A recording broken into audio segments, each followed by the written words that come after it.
Abra sua Bíblia em Colossenses, capítulo 1, os versos 24 a 29.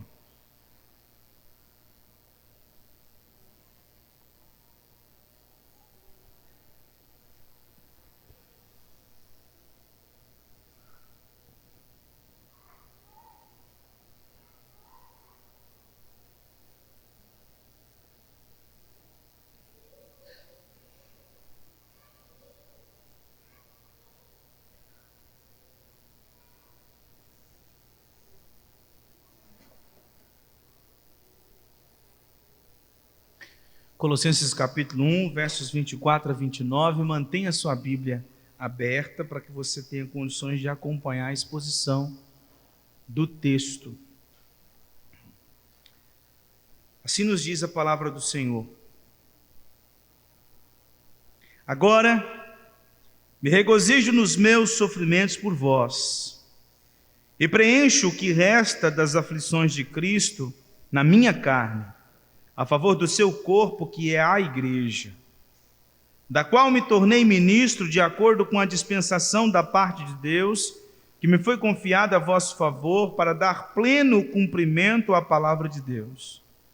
O mistério que estivera oculto dos séculos e das gerações, agora todavia se manifestou aos seus santos, aos quais Deus quis dar a conhecer qual seja a riqueza da glória deste mistério entre os gentios, isto é, Cristo em vós, a esperança da glória, o qual nós anunciamos, advertindo a todo homem e ensinando a todo homem em toda a sabedoria, a fim de que apresentemos todo homem perfeito em Cristo.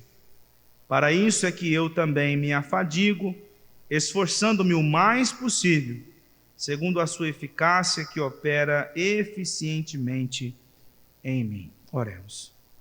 Santo Pai, por misericórdia e graça, fale ao nosso coração.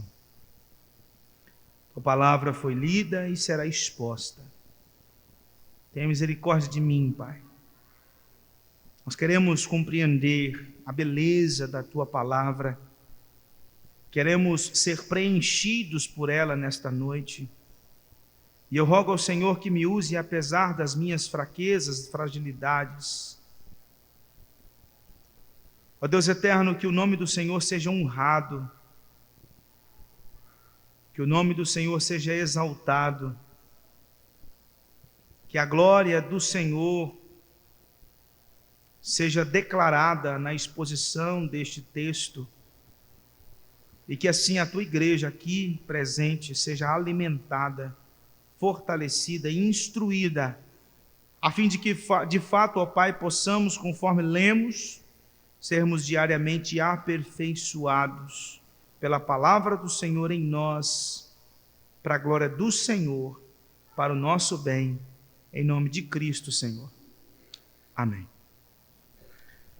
Irmãos, nos versos 13 a 23 da carta de Paulo aos Colossenses, nós temos Paulo expondo o que os teólogos chamam de o hino colossense. Acredita-se que esse texto de 13 a 23 ele era cantado na igreja primitiva. E por intermédio desses versículos, o apóstolo Paulo ele tem como intuito demonstrar a supremacia de Cristo na criação e a supremacia de Cristo na redenção. No decorrer desses versos, o apóstolo Paulo diz que Cristo criou todas as coisas, que Cristo redimiu todas as coisas, que Cristo governa todas as coisas e que Cristo reconciliou a igreja. Os falsos mestres em Colossos, eles atacavam a deidade de Cristo. E nos versos 15 a 19 desse hino, o apóstolo Paulo então declarou que Cristo ele é a imagem de Deus. Ele é o primogênito de toda a criação, ele é o Deus soberano, a expressão exata do ser de Deus. Então, confrontando e respondendo aos ataques feitos pelos falsos mestres em Colossos. Esses mesmos falsos mestres, eles atacavam a capacidade de Cristo de salvar o pecador. Se Cristo era tão poderoso assim para arrancar o homem do império das trevas e transportá-lo para o relacionamento vivo e verdadeiro com Deus. E Paulo, nos versos 20 a 23, declarou que Cristo é poderoso e Cristo nos reconciliou por intermédio da sua obra. E é por isso que Paulo disse aos crentes em Colossos que eles deveriam ser gratos pela redenção que eles tinham em Cristo Jesus. Agora, nos versos 24 a 29, Paulo vai descrever o seu ministério. E o verso 23, ele é a transição para o que Paulo vai tratar, dos versos 24 a 29, onde ele escreve assim: se é que permaneceis na fé, alicerçados e firmes, não vos deixando afastar da esperança do evangelho que ouvistes e que foi pregado a toda criatura debaixo do céu, e do qual eu, Paulo, me tornei ministro. Paulo deixa claro, não só aqui, mas também no versículo 1 do capítulo 1, que o seu chamado apostólico é um chamado não dele, mas um chamado de Deus. No verso 1 do capítulo 1, Paulo disse: Paulo, apóstolo de Cristo Jesus, por vontade de Deus. Ele não era apóstolo porque ele quis ser apóstolo. Ele não era apóstolo porque alguém o vocacionou para ser apóstolo. Ele era apóstolo porque o próprio Deus o comissionou para ser apóstolo. E no verso 23 do capítulo 1, ele diz que ele se tornou ministro de Cristo por vontade de Cristo. E agora, nos versos 24 a 29, ele apresenta para nós o seu ministério, o ministério de proclamação do Evangelho. Nesses versos, irmãos, Paulo começa no versículo 24, se alegrando em seus sofrimentos. Paulo se alegra pelo fato de sofrer em prol da igreja, em favor da igreja. E os seus sofrimentos, ele tinha um propósito que era para cumprir a sua missão de proclamação do Evangelho e de edificação da igreja de Deus. Paulo vê o seu sofrimento como o completar do que resta das aflições de Cristo pela igreja. E por meio da proclamação do Evangelho, Paulo então está sendo usado para salvar os eleitos, e também Paulo estava sendo usado para apresentar os eleitos perfeitos em Cristo Jesus. O texto, irmãos, 24 a 29, ele está num formato muito interessante, porque se você perceber, o versículo 24 e o versículo 29 estão falando assuntos similares. Paulo fala que agora me regozijo nos meus sofrimentos por vós, e lá no versículo 29 ele fala assim: eu me afadigo. O verso 25 está falando algo muito parecido com o que está no verso 28. Eu me tornei ministro da dispensação da parte de Deus, para dar pleno cumprimento à palavra de Deus. E aí no verso 28 ele diz: nos anunciamos a vida divertindo a todo homem, ensinando a todo homem em toda a sabedoria, a fim de apresentarmos todo homem perfeito em Cristo. E depois você tem o recheio do texto, que são os versos 27, 26 e 27, onde Paulo fala desse mistério que estava oculto e que foi dado a conhecer pelo Senhor, que é Cristo em vós, a esperança da glória. Essa maneira de escrever, ela era muito comum para o judeu. Era uma forma, o que nós chamamos de quiasmo, porque você tem os extremos e a mensagem, o foco dela no centro. Então Paulo vem apertando o texto, nos conduzindo para os versículos 26 e o versículo 27. Então é uma forma muito interessante. E aqui nós vemos nos versos 24 e 25, o apóstolo apresentando os seus sofrimentos, nos versos 26 e 27 apresentando a sua mensagem, e nos versos 28 e 29 Paulo apresenta a sua missão, como ele deveria então desenvolver esta sua mensagem. Paulo fala que os seus sofrimentos, eles preenchem o que resta das aflições de Cristo. Nós vamos entender um pouquinho a respeito disso. Esses seus sofrimentos têm como objetivo edificar a igreja. Paulo diz nos versos 26 e 27 que nós somos habitados por Cristo Jesus, e esta é a sua mensagem, Cristo em vós, a esperança da glória.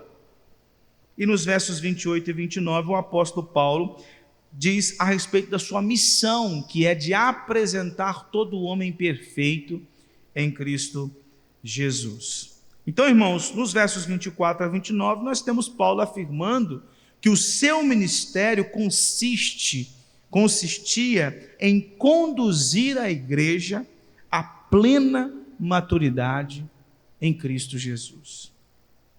Quando você volta para o verso 10 do capítulo 1, você lê o seguinte: a fim de viveres de modo digno do Senhor, para o seu inteiro agrado, frutificando em toda boa obra e crescendo no pleno conhecimento de Deus. Nesse versículo, o apóstolo Paulo está orando para que a igreja em Colossos fosse uma igreja madura. Agora, nos versos 24 a 29, Paulo diz que o seu ministério era desempenhar, pelo poder de Cristo, a maturidade de toda a igreja.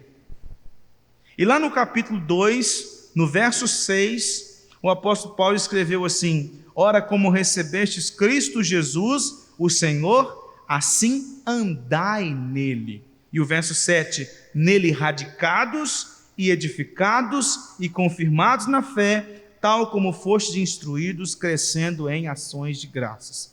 Então Paulo está escrevendo esta carta para os crentes em Colossos, a fim de dar a eles uma compreensão apurada do Evangelho, mas também mostrando para eles que tudo o que eles precisam para a sua caminhada cristã está em Cristo Jesus. Cristo em vós é a esperança da glória.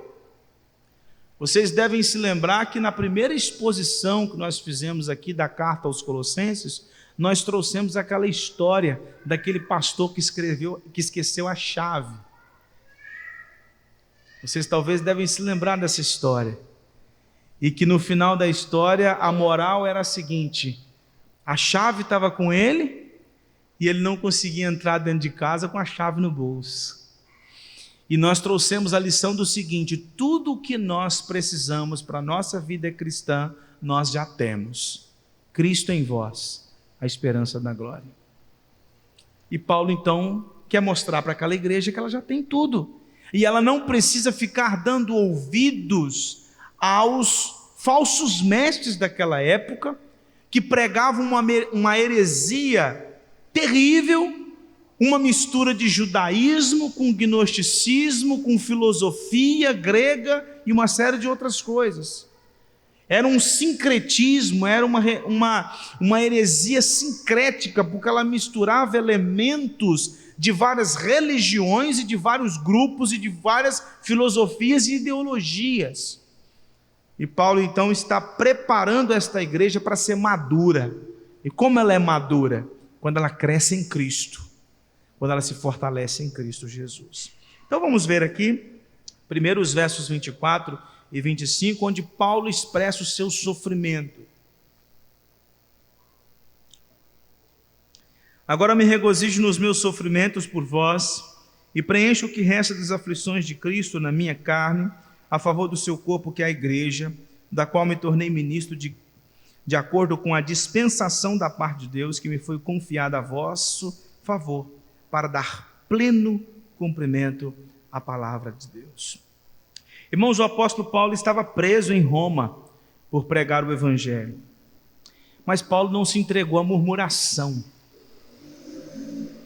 Paulo estava preso em Roma e as prisões romanas elas eram terríveis, era um lugar extremamente insalubre, era um lugar terrível. Às vezes nós tomamos conhecimento de como é o presídio ou os presídios aqui do Brasil e ficamos assim um tanto quanto assustados. Às vezes você vê celas que foram feitas para caber 40 presos, tem 80 lá dentro. E você, olhando as paredes, a estrutura daquele lugar, você fica pensando, meu Deus, como que essas pessoas sobrevivem a um lugar desse? É porque você não conheceu as prisões romanas. O presídio, a penitenciária romana era terrível. E Paulo estava naquela prisão por ter cometido um crime: pregar o evangelho. O crime de Paulo era pregar a palavra de Cristo. E ele foi preso em Roma por conta disso. Desta prisão é que ele escreve a carta aos Colossenses, mas Paulo se regozija no seu sofrimento. Paulo se alegra na sua dor. Coisa estranha, né? Esse é o cristianismo. O cristianismo, ele é esse paradoxo, alegria na tristeza.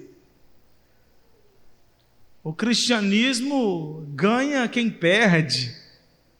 No cristianismo é exaltado quem se humilha. Então o cristianismo, ele tem uma filosofia de vida que para a sociedade é uma filosofia de pessoas fracas. Por isso que para o mundo ser cristão é viver uma vida estranha. Porque Jesus chega para nós e diz: se alguém te der um tapa num lado da face, você tem que virar o outro. E aí o mundo vai dizer o quê? Isso é burrice. Da onde? Pisou no meu calo, vai receber em troca. E Cristo apresenta outra coisa. Então a ética, o estilo de vida apresentado por Cristo é diferente. E aqui está Paulo, preso em Roma, numa prisão terrível, insalubre, dizendo: eu sou grato a Deus, eu me alegro por estar preso, no lugar de se entregar à murmuração. Dali daquela prisão, Paulo escrevia cartas. Daquela prisão, ele tinha a oportunidade de aconselhar pessoas. Naquela prisão, pessoas vinham de vários lugares para aprender de Paulo, para visitá-lo e levar o conteúdo evangélico para os seus lugares, para as suas cidades. E Paulo ainda tinha o privilégio de apresentar Cristo para os seus colegas de prisão e para os carcereiros. Paulo se alegrava por estar sofrendo por Cristo. Lá em Atos capítulo 9, verso 16, quando nós temos aquele encontro de Jesus com Paulo, depois Jesus fala com Ananias o seguinte: Ananias, eu vou te mandar Paulo e você deve orar por ele para que ele recupere a visão. E Ananias, no primeiro momento, fica um pouco assustado e não quer fazer isso. E Deus diz para Ananias: eu quero usar Paulo para que ele veja o quanto importa sofrer pelo meu nome. Em 2 Coríntios capítulo 1, verso 5, o apóstolo Paulo escreveu: porque assim como os sofrimentos de Cristo se manifestam em grande medida a nosso favor, assim também a nossa consolação transborda por meio de Cristo. Em 2 Coríntios capítulo 4, versos 8 a 11, Paulo escreveu: em tudo somos atribulados, porém não angustiados, perplexos, porém não desanimados, perseguidos, porém não desamparados, abatidos, porém não destruídos, levando sempre no corpo o morrer de Jesus, para que também a sua vida se manifeste em nosso corpo, porque nós que vivemos somos sempre entregues à morte por causa de Jesus, para que também a vida de Jesus se manifeste em nossa carne mortal. Pedro também reconheceu que sofria por Cristo Jesus quando ele escreve a sua carta. João, lá em Apocalipse capítulo 1, disse que ele também é companheiro na tribulação. Irmãos, nós aprendemos então a partir desse texto que o sofrimento dos apóstolos também é o sofrimento da igreja. Pedro escreveu: alegrai-vos na medida em que sois coparticipantes dos sofrimentos de Cristo. Paulo, escrevendo aos Filipenses, disse: porque vos foi concedida a graça de padecerdes por Cristo e não somente de crerdes nele. E Paulo apresenta para nós, irmãos, em 2 Coríntios capítulo 4, versos 16 a 18, uma visão bíblica do sofrimento.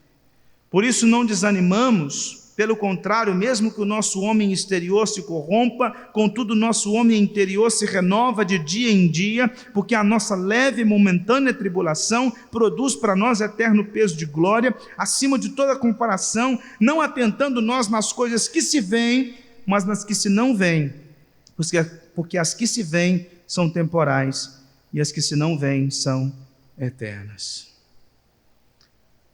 Jesus disse que aquele que quer ser seu discípulo, deve tomar a sua cruz. E tomar a sua cruz é estar disposto a morrer. Quem não está disposto a morrer por Cristo não está pronto para ser discípulo dele. Irmãos, a Escritura nos apresenta uma visão bíblica de sofrimento. Muitos de nós, nos momentos difíceis da nossa jornada cristã, temos a tendência de nos entregarmos à murmuração. Está difícil, está ruim, eu não sei o que eu fiz por merecer, o que Deus está querendo comigo, por que eu sofro tanto, eu não conheço ninguém nesse mundo que sofre mais do que eu, por que o sofrimento não sai da minha casa, por que tanto problema? A pessoa já acorda amargurada, vai deitar amargurada e reclama de tudo e de todos. E a vida nunca está boa. E Paulo preso, dizendo: eu me alegro nos meus sofrimentos. A gente precisa ter uma visão melhor do sofrimento. Tiago disse que nós devemos nos alegrar nas muitas provações, nas muitas tribulações. Nós precisamos aprender a sermos mais gratos e menos murmuradores diante das dificuldades que nós enfrentamos em nossa jornada.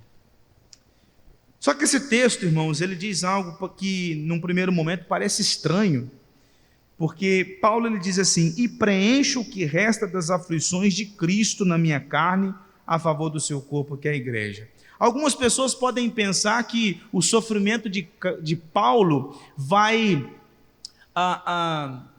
completar a obra de Cristo, no sentido de que o que Cristo fez na cruz do Calvário não foi suficiente. Inclusive o catolicismo romano faz uso desse texto para fundamentar a intercessão dos santos, porque a obra dos santos também auxilia na caminhada cristã. Só que não é isso que Paulo está dizendo, até porque lá no capítulo 2, no verso 14, Paulo escreveu: tendo cancelado o escrito de dívida que era contra nós e que constava de ordenanças, o qual nos era prejudicial, removeu inteiramente, encravando na cruz. Então Paulo não acreditava que o seu sofrimento iria somar a obra redentora de Cristo, mas o seu sofrimento era para a plenitude da edificação da igreja. Era para a edificação. Veja, por exemplo, marca sua Bíblia aí, vai lá para 2 Coríntios, capítulo 11, mantenha sua Bíblia marcada aí em Colossenses, e vai para 2 Coríntios, capítulo 11, os versos 23 a 28, onde Paulo traz para nós uma lista do seu sofrimento. 2 Coríntios 11, a partir do verso 23, Paulo diz: são ministros de Cristo? Falo como fora de mim. Eu ainda mais, em trabalhos, muito mais em prisões, em açoites sem medida, em perigos de morte, muitas vezes. 5 vezes recebi dos judeus uma quarentena de açoites menos um. Fui 3 vezes fustigado com varas, 1 vez apedrejado, em naufrágio 3 vezes, 1 noite e 1 dia passei na voragem do mar, em jornadas muitas vezes, em perigos de rios, em perigos de salteadores, em perigos entre patrícios, em perigos entre gentios, em perigos na cidade, em perigos no deserto, em perigos no mar, em perigos entre falsos irmãos, em trabalhos e fadigas, em vigílias muitas vezes, em fome e sede, em jejuns muitas vezes, em frio e nudez. Além das coisas exteriores, ao que pesa sobre mim diariamente, a preocupação com todas as igrejas. Então é sobre esse sofrimento que Paulo está se referindo. O sofrimento em prol da igreja, em prol da proclamação do evangelho. Escrevendo aos Filipenses, o apóstolo Paulo disse: eu estou dividido entre desejar continuar vivo para proclamar o evangelho e continuar sendo um instrumento de edificação na vida da igreja, ou partir e estar com Cristo, o que é incomparavelmente melhor. Então Paulo se via dividido não entre, estou dividido entre quero ser avô, ou partir e estar com Cristo, o que é infinitamente melhor. Paulo não estava dividido entre preciso ainda conhecer a Europa, ou partir e estar com Cristo, o que é infinitamente maior. Ou eu gostaria de ter o privilégio de viver até os meus 90 anos, ou partir e estar com Cristo, o que é incomparavelmente melhor. Não há divisão de Paulo, a dificuldade de Paulo de decidir se ele queria continuar vivo ou queria morrer, é morrer ou continuar vivo para ser instrumento na mão de Deus, na proclamação do evangelho e na edificação da igreja.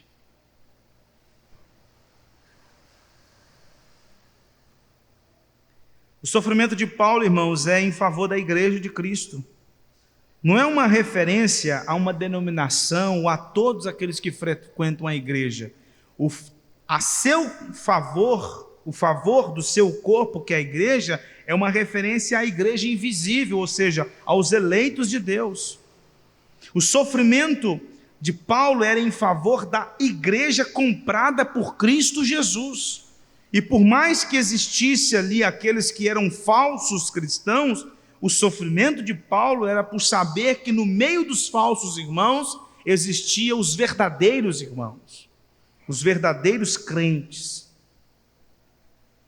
E Paulo nos ensina que a igreja sofre, porque a igreja está vinculada a Cristo Jesus. Ele como servo de Cristo, ele como cristão, ele como discípulo de Cristo, ele sofre, e essa jornada de sofrimento é a jornada de sofrimento que Jesus prometeu aos seus discípulos. Jesus nunca enganou ninguém. Jesus nunca enganou os seus discípulos dizendo o seguinte: vinde a mim e a vida vai ser uma maravilha. E aí quando chegam, veem que a vida é difícil. Não, Jesus deixou claro desde o princípio: aquele que quiser ser meu discípulo deve negar a si mesmo, ou seja, renunciar a si mesmo, tomar a sua cruz, estar disposto a sofrer e morrer, e me seguir, e viver do meu jeito. Então ele nunca contou mentira para ninguém. E quando a igreja então vive esse sofrimento no mundo, ela está sofrendo como Cristo sofreu. Porque ele disse: se perseguiram a mim, vão perseguir a vocês. Porque o discípulo não é maior do que o Senhor. Assim como eu vim a este mundo para passar uma vida de sofrimento em prol da igreja, vocês, igreja, também vão sofrer. E o sofrimento da igreja é o sofrimento de Cristo, e o sofrimento de Cristo é o sofrimento da igreja, porque nós estamos unidos. Não é o que Paulo fala no versículo 27? Cristo em vós. Não é o que Paulo escreveu em Gálatas capítulo 2, verso 20, logo já não sou eu quem vive, mas Cristo vive em mim. Então nós estamos falando aqui da doutrina da união mística de Cristo e a igreja. Lá em Atos capítulo 9, no verso 5, quando Jesus aparece para Paulo, ele diz assim: Paulo, por que tu me persegues? Só que Paulo perseguia a igreja. E Jesus, com esta palavra, estava dizendo o seguinte: perseguir a igreja é perseguir a mim. Porque eu e a igreja estamos unidos, vinculados. Não é esta a oração de Jesus em João capítulo 17? Senhor, que eles sejam um comigo, assim como eu e o Senhor somos um. Nós estamos unidos a Cristo. O chamado de Paulo, irmãos, e o sofrimento de Paulo, eles procederam de Deus. Foi Deus que disse que Paulo iria sofrer. Jesus disse que os seus discípulos iriam passar uma vida de sofrimento. E por meio desse chamado de sofrimento, Paulo diz aqui no verso 25, que ele foi chamado para dar pleno cumprimento à palavra de Deus em favor da igreja. Ou seja, para que a igreja fosse edificada. Irmãos, sem o ministério dos apóstolos, a igreja não compreenderia a obra de Cristo. Os apóstolos são os intérpretes de Cristo e do Antigo Testamento. Os apóstolos são aqueles que pegam a vinda de Cristo, a obra de Cristo, e vinculam esta obra com o que está escrito no Antigo Testamento, e o resultado disso são as cartas do Novo Testamento. E você entende que o Antigo Testamento falava a respeito de Cristo, porque este mistério foi revelado aos apóstolos, e eles então concederam a nós esse conhecimento. Então louvado seja Deus, porque por intermédio do sofrimento de Paulo, do sofrimento de Pedro, do sofrimento de João, a verdade evangélica, o evangelho, a obra de Cristo interpretada e explicada, chegou até nós. E eles foram instrumentos de Deus para que esta revelação completa chegasse até nós. Mas não uma vida fácil, uma vida difícil. Uma vida difícil, uma vida de renúncias. Essa união, irmãos, que nós temos com Cristo Jesus nos ensina várias coisas. A primeira delas é que, conforme Marcos capítulo 16, verso 20, Jesus é quem está cooperando com a igreja na proclamação do evangelho. A sensação que às vezes nós temos é que a igreja está fazendo o serviço sozinha. É como se Jesus estivesse assentado no trono de braços cruzados, esperando ver se o povo dele iria sair pelas ruas para proclamar o evangelho.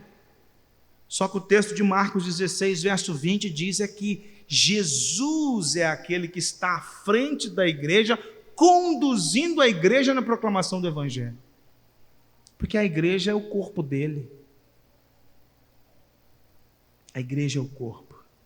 Cristo governa a igreja, Cristo intercede pela igreja, Cristo alimenta a igreja, porque Ele é o cabeça do corpo.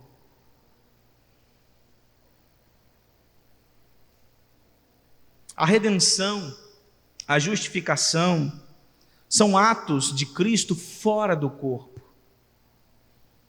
Mas a santificação é uma obra de Cristo no corpo. Ele vai para a cruz, Ele assume o nosso lugar, e nós estávamos nele na cruz do Calvário. E Ele então nos redime. Nós morremos com Cristo e nós ressuscitamos com Cristo. E agora a santificação é Cristo atuando em nós. Por isso que muitas vezes essa expressão Cristo em nós e nós em Cristo vai ser trazida várias vezes na Escritura. Nós estávamos em Cristo e Cristo está em nós. Nós estávamos em Cristo lá na cruz, nós estávamos em Cristo lá no túmulo quando Ele ressuscitou, nós estamos em Cristo nas regiões celestes e Cristo está em nós por intermédio do Seu Espírito.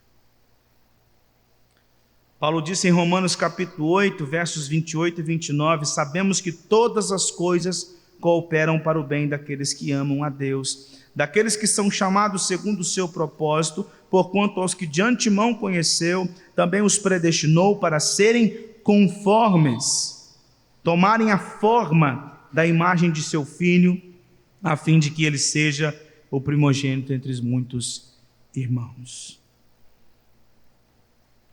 Então, por meio do sofrimento, nós estamos sendo lapidados para nos parecer com Cristo Jesus. E Paulo, nesse verso 25, ele disse que ele sofre para dar pleno cumprimento à palavra de Deus. O sofrimento de Paulo é para que o evangelho puro e simples, para que a explicação da obra de Cristo chegasse a nós e que por intermédio das suas cartas a igreja fosse edificada e nutrida.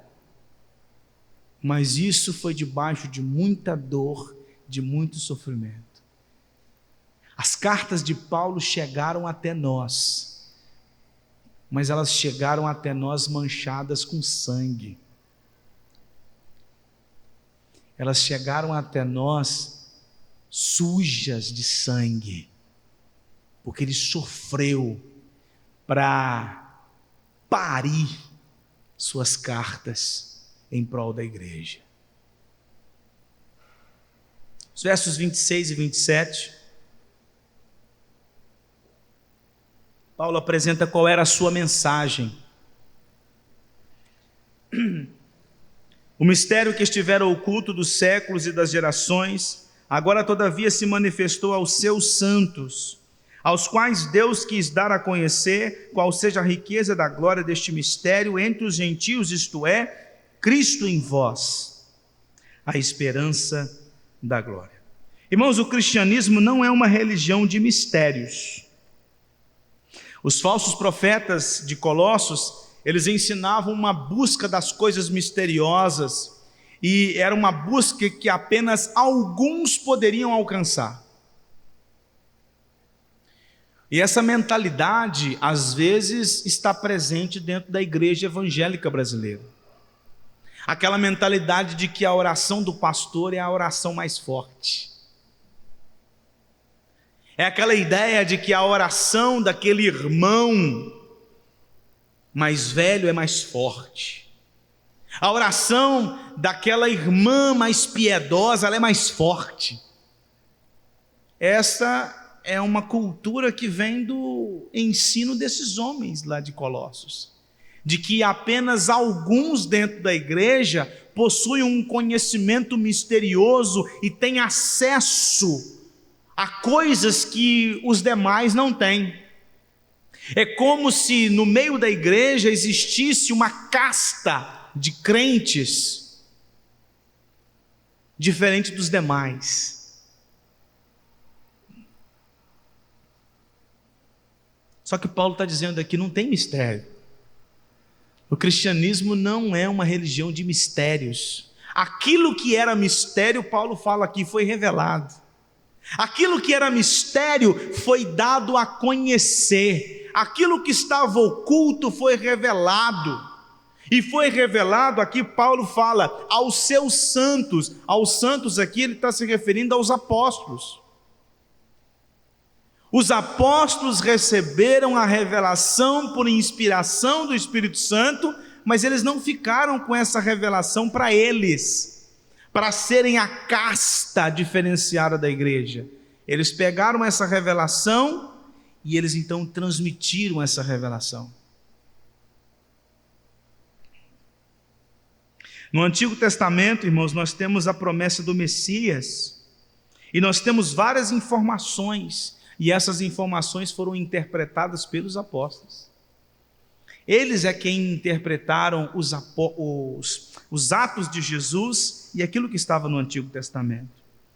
Lá no Antigo Testamento nós temos as informações embrionárias da salvação em massa dos gentios. Nós lemos aqui na liturgia, Efésios capítulo 3, versos de 1 a 13, onde Paulo falou sobre isso.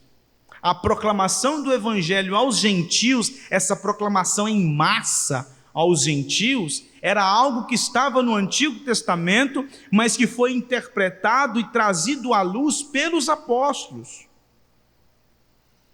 Lá em Gênesis capítulo 12, verso 3, era uma promessa a Abraão: em ti serão benditas todas as famílias da terra. Mas o que estava estranho para o judeu, os apóstolos então aprenderam à luz da revelação de Deus, de que o evangelho deveria ser proclamado a todos os povos, e pessoas seriam salvas em todos os lugares. Nesse verso 27, Paulo escreveu: aos quais Deus quis dar a conhecer qual seja a riqueza da glória desse mistério. Qual que é a riqueza do mistério? Cristo em vós, a esperança da glória. Qual é a riqueza? Qual é o mistério? Qual é a esperança? Cristo. Cristo em vós. No Antigo Testamento, Deus habitava no meio do seu povo por meio do tabernáculo. João, escrevendo no seu evangelho, no capítulo 1, verso 14, diz que Jesus é o tabernáculo de Deus no meio dos homens.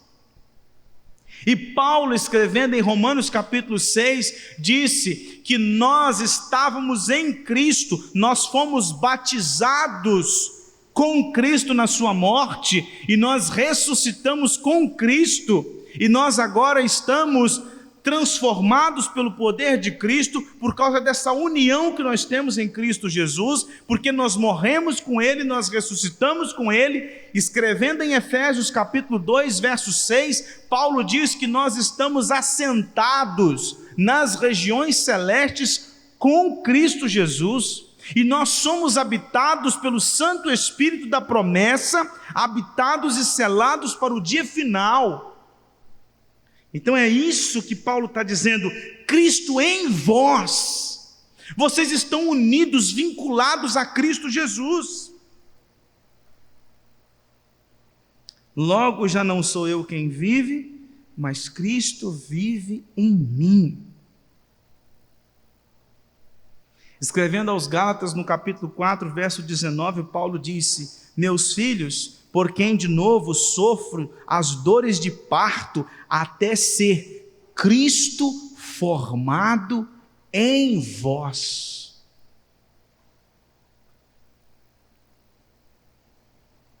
Nós nascemos em Adão. Paulo fala isso em Romanos capítulo 5. Nós estávamos em Adão. Então, antes de Cristo, Adão em vós, a esperança do inferno. Porque morremos com Adão.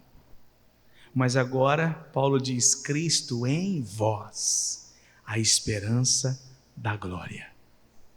O segundo Adão realizou a obra para nossa redenção.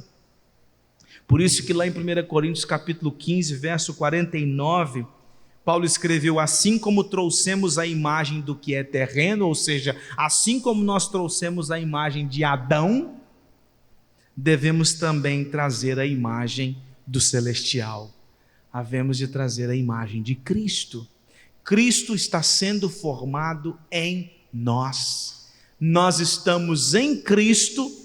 E Paulo está dizendo que a mensagem misteriosa é esta: a habitação de Cristo, não num templo, A habitação de Cristo não num barraco, a habitação de Cristo não em coisas, mas a habitação de Cristo em pessoas, que compõem a sua igreja, este corpo, este organismo vivo, onde o cabeça é que nutre todo o corpo e mantém o corpo de pé. Olha como era o nosso estado sem Cristo, irmãos. Lá em Efésios capítulo 2, versos 11 e 12, Paulo escreveu: portanto, lembrai-vos de que outrora vós gentios na carne, chamados incircuncisão por aqueles que se intitulam circuncisos na carne, por mãos humanas, naquele tempo, olha só, naquele tempo eu e você, quando nós estávamos sem Cristo, nós estávamos separados da comunidade de Israel, ou seja, nós não pertencíamos à igreja, nós estávamos estranhos à aliança da promessa, ou seja, nós não estávamos em aliança com Deus, nós não tínhamos esperança. Paulo fala, não tendo esperança, e Paulo disse, sem Deus no mundo. Este era eu e você. Nós não tínhamos esperança. Mas agora, em Cristo, Paulo fala no capítulo 2, ainda nos versos 19 e 22, assim já não sois estrangeiros e peregrinos, mas agora vocês são concidadãos dos santos, vocês pertencem à igreja, sois da família de Deus, vocês pertencem à família de Deus, Deus é pai de vocês, vocês estão edificados sobre o fundamento dos apóstolos e dos profetas, sendo Cristo a pedra angular. Vocês fazem parte deste edifício que cresce para o santuário dedicado ao Senhor, e vocês são edificados para a habitação de Deus no Espírito, Cristo em vós, a esperança da glória. Logo, irmãos, quem continua em Adão não tem esperança da glória. Quem vive sem Cristo não tem esperança da glória. Somente quando Cristo habita em nós é que existe esperança da glória. Somente quando nós estamos em Cristo, há redenção, há salvação, há vida eterna, há esperança, há razão para viver. Agora nos versos 28 e 29,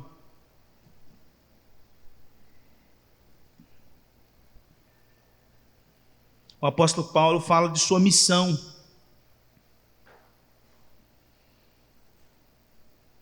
O qual nós anunciamos advertindo a todo homem, ensinando a todo homem em toda sabedoria, a fim de que apresentemos todo homem perfeito em Cristo.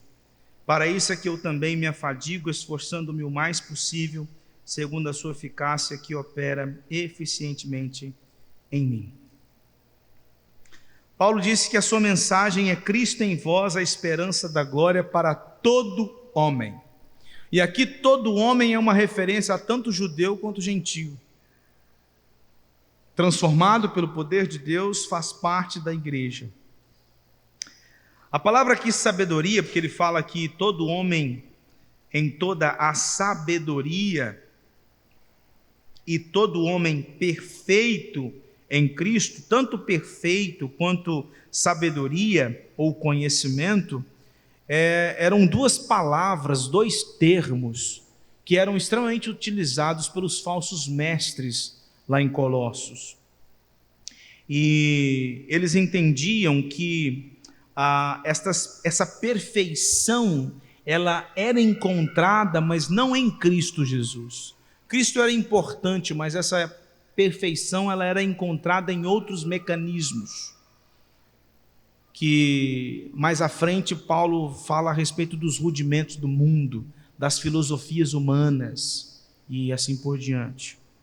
E eles acreditavam que é possível encontrar um conhecimento fora de Cristo para a edificação da alma, a edificação do espírito.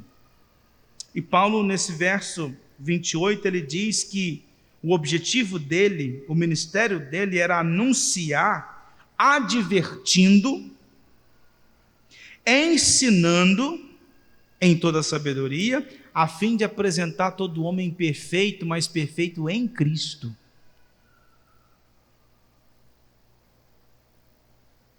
É perfeito em Cristo. Porque em Cristo Jesus nós temos tudo o que nós precisamos. Verso 19 desse texto, ele disse que Cristo é a plenitude de Deus. Se Cristo é a plenitude de Deus, nós temos tudo, absolutamente tudo o que nós precisamos para a nossa vida cristã. No capítulo 2, dos versos 8 a 10, se você puder virar a página aí, vai para os versículos 8 a 10 do capítulo 2, Paulo escreveu assim: cuidado que ninguém vos venha enredar com sua filosofia e vãs sutilezas, conforme a tradição dos homens, conforme os rudimentos do mundo, e não segundo Cristo. Porquanto nele, ou seja, porquanto em Cristo, habita corporalmente toda a plenitude da divindade. E por causa disso, Paulo disse: também nele estais aperfeiçoados. Lembram da história da chave de novo? Nós temos tudo em Cristo Jesus. Disse John MacArthur, abre aspas, como cristãos, encontramos em Cristo e suas provisões plena suficiência para as nossas necessidades. Não existe tal coisa como o cristão incompleto ou deficiente.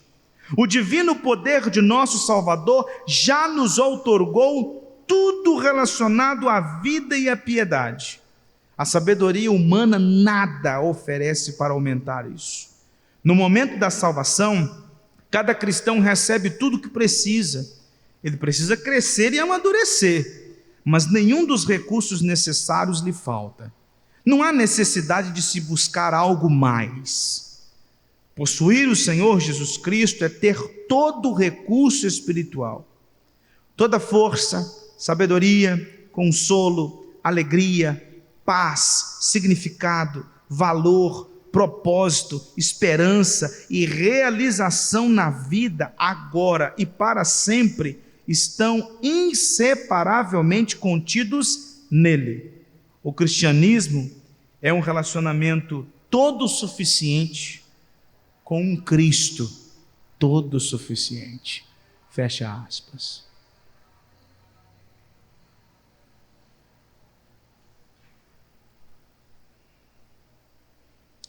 Tudo que nós precisamos para sermos apresentados perfeitos no dia final está em Cristo.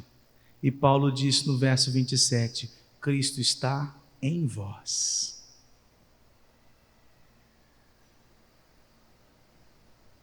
Verso 28, Paulo diz que ele advertia todo homem. Você acha que Paulo advertia todo homem baseado no quê? E ele ensinava baseado no quê? Nós lemos aqui 2 Timóteo capítulo 3, verso 16 e 17. Toda a escritura é inspirada por Deus e útil para o ensino, para a repreensão, para a correção e para a educação na justiça, a fim de que o homem de Deus seja perfeito e perfeitamente habilitado para toda boa obra. Como que você pode ser perfeito em Cristo Jesus? O Espírito vai usar a palavra. Cristo está em você. E o Espírito vai te fazer mais parecido com Cristo, usando a palavra de Deus, que é o próprio Cristo, para te tornar mais parecido com Ele. Reverberando a palavra de MacArthur, você não precisa das filosofias humanas para aprender a como ser uma pessoa mais equilibrada e mais controlada. Você precisa de Cristo. Cristo em vós, a esperança da glória. O processo de formação de Cristo em nós se dá no poder do Espírito.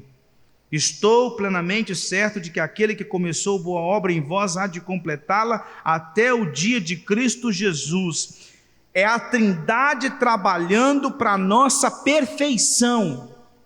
Quando você busca nos recursos deste mundo, você está dizendo o seguinte: a Trindade não é suficiente para me tornar perfeito em Cristo Jesus.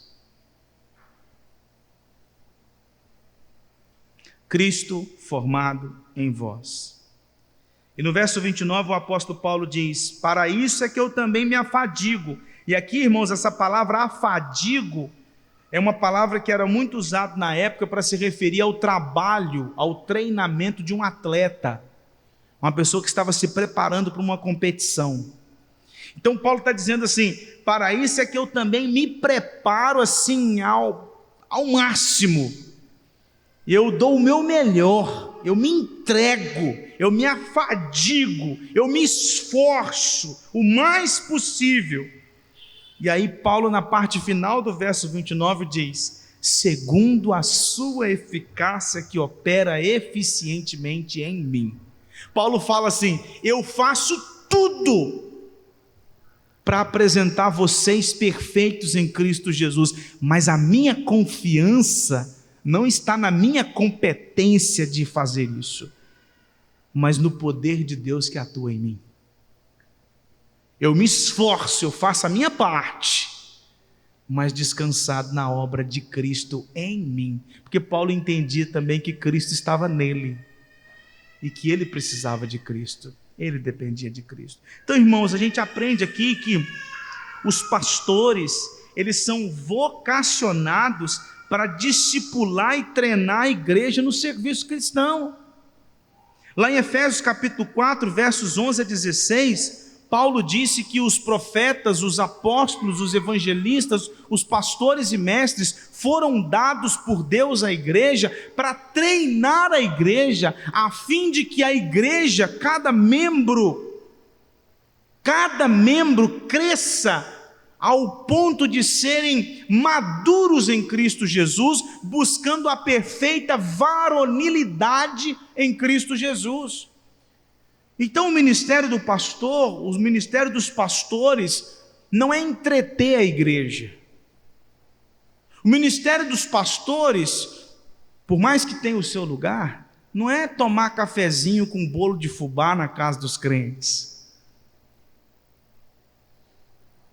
O papel dos pastores é preparar a igreja para que cada membro exerça o seu dom em prol do todo, para que juntos cresçamos a perfeita varonilidade de Cristo Jesus. Os pastores são, em certa medida, aí nesse ponto eu concordo, em certa medida são coach, são treinadores. São os responsáveis por treinar o time para cada um cumprir a sua função. O pastor não tem que pegar a igreja, jogá-la nas costas e carregar ela. O pastor que faz isso, primeiro, ele está pecando contra Deus. Segundo, ele está matando a vida dele e a família dele. Pastor que joga a igreja nas costas para viver a igreja, ele está se matando e ele está pecando contra Deus, porque ele não foi chamado para fazer isso. Esse é um papel de Cristo. Pastores pregam, ensinam, discipulam para que os crentes vivam a vida cristã, para que os crentes vivam o evangelho.